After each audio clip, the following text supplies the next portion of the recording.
दोस्तों कल्पना करिए, एक ऐसा बच्चा जिसके पिता की हत्या कर दी गई हो, जिसका अपना कबीला उसे जंगल में भूखे मरने के लिए छोड़ गया हो, जिसका बचपन भूख और आंतरिक कलह में बीता हो। लेकिन वही बच्चा बड़ा होकर एक ऐसा साम्राज्य बनाता है जिसकी सीमा प्रशांत महासागर से लेकर यूरोप के दरवाजे तक पहुंच जाती है।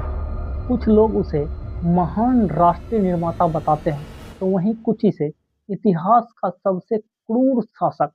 लेकिन आखिर कौन था चंगेज खान?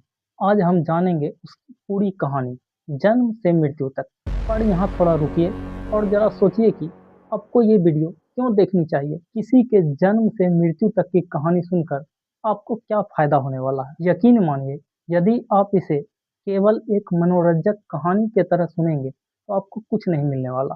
लेकिन यदि आप इसे अपने जीवन से जोड़कर देखेंगे तो बहुत छोटी ही सही, लेकिन कुछ ऐसा मिलेगा जो आपके जीवन को एक नई दिशा प्रदान करेगी। लौटते हैं वीडियो पर वापस। समय था 1162 का, जब मंगोलिया के ठंडी और कठोर घास भूमियों में एक बच्चे का जन्म होता है और उसका नाम रखा जाता है तेमुजीन।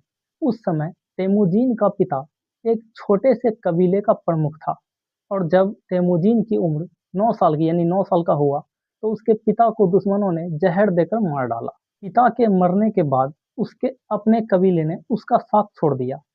अब उसके पास ना तो भोजन था, ना ही सुरक्षा का कोई प्रबंध।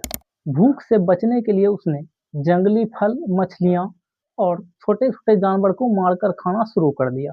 ये समय तेमुजीन के जीवन का सबसे कठिन समय था, लेकिन यही कठिन समय उसे लोहे जैसा मजबूत बनाने वाली थी। पर उसकी मुसीबत यहीं खत्म नहीं हुई। पास के एक दुश्मन कबीले ने तेमुजीन को पकड़ लिया और उसके गले में एक मोटे लकड़ी का तख्ता डालकर कैद में डाल दिया। लेकिन तेमुजीन हार मानने वालों में से नहीं था। उसने एक दिन दुश्मनों को चकमा देकर उसके कैद से भागने में कामयाब रहा और अब यहाँ से उसकी शुरू हुई असली यात्रा।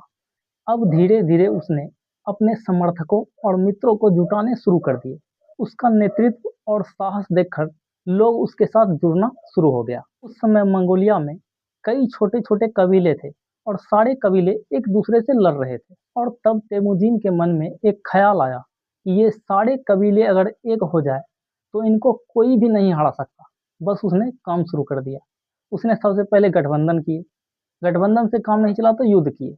युद्ध करने के बाद कई सारे कबीले उसके अधीन होने शुरू हो गए और उसके बाद चंगेज खान के अधीन जो भी कबीले थे, जो सब एकत्रित हो चुके थे, उन सब ने मिलकर 1206 ईस्वी में एक विशाल सभा का गठन किया और उस सभा में तेमुजीन को एक नया नाम दिया गया, चंगेज खान का नाम, जिसका मतलब होता है सारे संसार का शासक।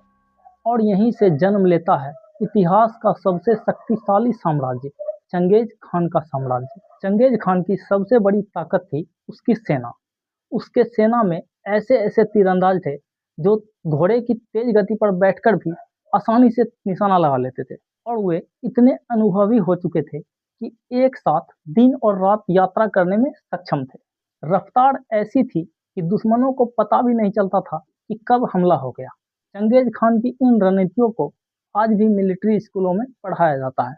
उसकी कुछ प्रसिद्ध रणनीतियां हैं, जैसे कि अचानक हमला करना जिससे कि दुश्मनों को संभलने का मौका तक ना मिले, झूठा पीछे हटना ताकि दुश्मन भ्रमित हो सके, तेज गति से घेराबंदी और खुफिया सटीक जानकारी उसकी रणनीति में प्रमुखता से शामिल थे।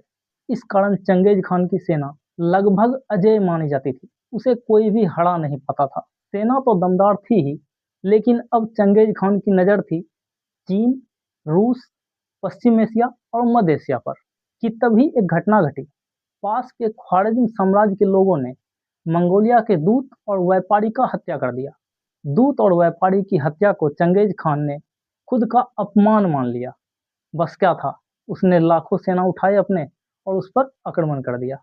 एक से एक बड़े कबीले उसके अधीन होते चले गए। साथ ही बिछता गया एक लाशों का बम्बार। इस घटना के बाद लोगों के मन में चंगेज खान के नाम से इतना डर बैठ गया कि नाम सुनते ही लोग कांपना शुरू कर देते थे, जिस कारण कई बड़े साम्राज्य तो बिना लड़े ही चंगेज खान के अधीन हो गए। लेकिन जिसने भी इसका विरोध किया, उसने उस साम्राज्य में ऐसी तबाही मचाई कि दुनिया इन घटनाओं को याद करके कांप जाती है। कारण था चंगेज खान की सेना। उसकी सेना में ऐसे ऐसे क्रूर और निर्दयी सेनापति थे जो कि युद्ध खत्म होने के बाद कटे हुए सिरों का पहाड़ जब तक चंगेज खान के सामने नहीं रख देते थे, उसके मन को शांति ही नहीं मिलती थी। इसी कारण इतिहासकार इस पर आज भी बहस करते हैं कि क्या चंगेज खान एक महान नेता था या फिर इतिहास का सबसे क्रूर विजेता। पर शायद सच्चाई कहीं इन्हीं दोनों के बीच टिकी हुई है। बहुत कम लोग ही जानते हैं कि चंगेज खान ने केवल युद्ध नहीं किया, बल्कि उसने पूरे साम्राज्य में कानूनी व्यवस्थाएं भी लागू की, व्यापारिक रास्तों को सुरक्षित बनाया, धार्मिक सहिष्णुता को बढ़ावा दिया, साथ ही योग्यता के आधार पर अपने अधिकारियों की नियुक्ति की। साथ ही उसके शासनकाल में एशिया और यूरोप के बीच व्यापार तेजी से बढ़ा। समय था 1227 का, जब चंगेज खान पश्चिमी चीन के अभियान पर था और वहां उसकी मौत हो जाती है। लेकिन वो मरा कैसे, इसका सही सही उत्तर आज तक इतिहास नहीं दे पाया है। कुछ लोग बताते हैं कि उसे युद्ध में चोट लगा था, कुछ कहते हैं कि वह बीमार पड़ गया था, और कुछ तो ये कहते हैं कि उस पर जादू टोना किया गया था। लेकिन उससे भी बड़ा रहस्य है उसका कब्र। उसके मरने के बाद उसे कहाँ दफनाया गया, उसकी वास्तविक जानकारी आज तक इतिहास के पास नहीं है। लेकिन फिर भी एक गरीब और असहाय बच्चे से लेकर दुनिया के सबसे बड़े साम्राज्य के संस्थापक बनने तक चंगेज खान की कहानी इतिहास की सबसे असाधारण कहानियों में से एक है।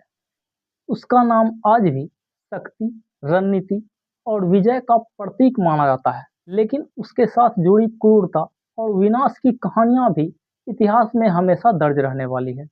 आपकी नज़र में चंगेज खान कौन था, महान विजेता या क्रूर शासक? अपनी राय कमेंट बॉक्स में अवश्य बताएं। और अगर वीडियो पसंद आया हो तो लाइक करके चैनल को सब्सक्राइब अवश्य कर लें। धन्यवाद।